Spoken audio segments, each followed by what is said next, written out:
راشه واوره چې په ښکلی داستانه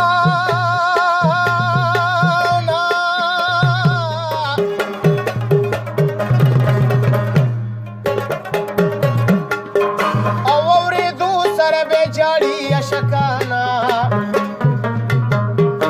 نو یوه ورځ حضرت عمر ویرېداره او یو قصه مې شوره یاده مزېداره او د ایمان راوړو نه مخکې زه شکمارومه یا ناز به شو کې تا اکثر په لویه لارمه دا مې قصب و چې لارې مې څارلې وه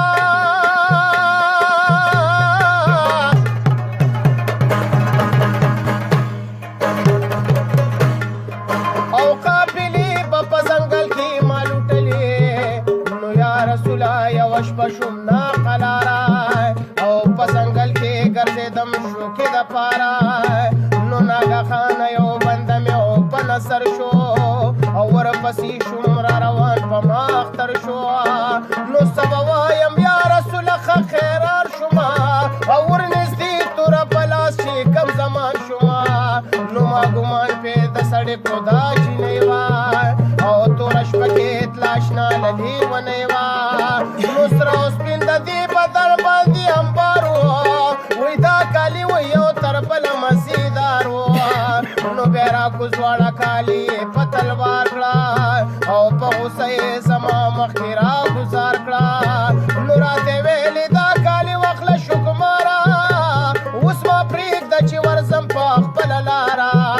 نو اوس ما پرېږده او زه مینت درته کومه یا خود غرضه یم غرض پسې ورځمه نو دې جینۍ راته کولې دا خبرې او تویدلې به یې اوښکې او ملغلرې خو لیکن سره خم مې رانغې رسوله او دا زاري ماته د دې نه وه قبوله نو ورته ویل مې جینۍ سي به جینۍ چېرته وه او زه به تا د ځان سره بیا یم په بیارته نو خیال مې ته و چې مېرمن دې د خپل کور کمه او کمې نه منې خبره بیا به زور کمه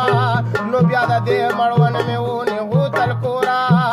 او د دې سترګې شولې سرې لکه د اوره نو څوک چې خوشي بیابان کې په مسل وي یا لیوني یا ښه ځان باندې باور وي نو ای شکماره اوس دې وجنم په میدانه یا ځان تیار که چې بیا ونه کړي ارمانه نو په یو دم یې زه د ځمکې نه کړم پورته یا ښه خیران شومه د دغه جینۍ زور ته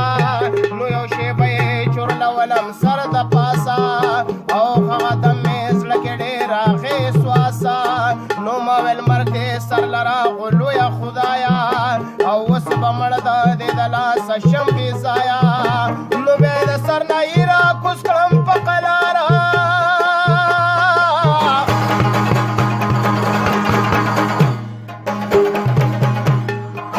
او لاس یې وویستو زما نه ټک د واره نو راته ویلې شکماره ما خو معاف کړې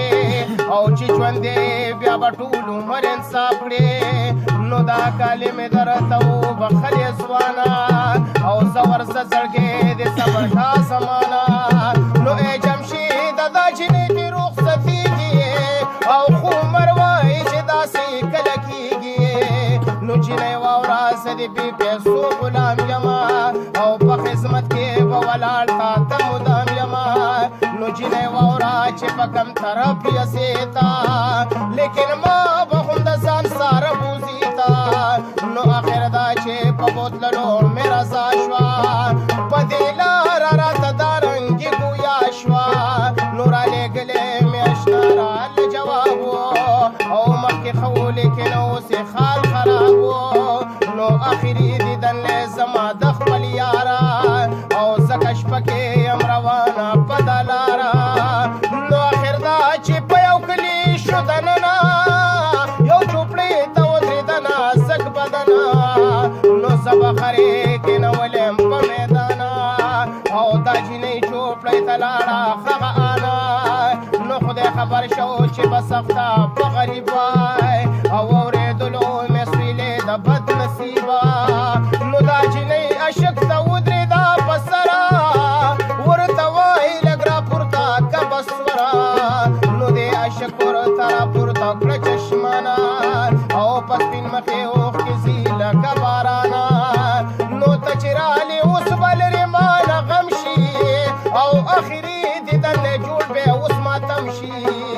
خدای